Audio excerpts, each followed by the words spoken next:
যারা নির্বাচন বিরোধী তারাই স্বেচ্ছাসেবক দল নেতা মুসাব্বির হত্যাকাণ্ডে জড়িত থাকতে পারে বলে মন্তব্য করেছেন বিএনপির স্থায়ী কমিটির সদস্য সালাহউদ্দিন আহমেদ। বিকেলে রাজধানীর পান্থপথে মুসাব্বিরের পরিবারের সঙ্গে দেখা করতে গিয়ে এ মন্তব্য করেন তিনি। বলেন, এ জাতীয় ঘটনার মাধ্যমে নির্বাচন বানচালের ষড়যন্ত্র সফল হবে না।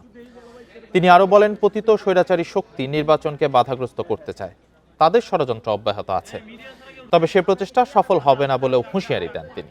বিজলি কেবলসের স্কিন কোটেড ইনসুলেশন আগুন প্রতিরোধী। বিজলি কেবলস, নিরাপদ আজীবন।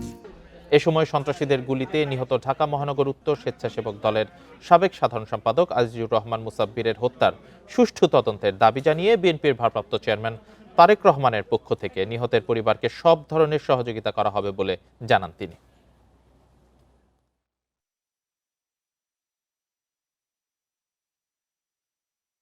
যারা গণতন্ত্র চায় না, নির্বাচন চায় না এবং নির্বাচনকে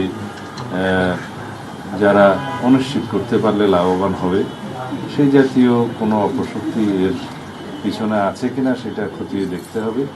তবে আমরা ঘটনার সুষ্ঠু তদন্তের জন্য দাবি করেছি এবং একটা দৃষ্টান্তমূলক যাতে শাস্তি নিশ্চিত করা যায় সেরকম বিচারের দাবি করছি।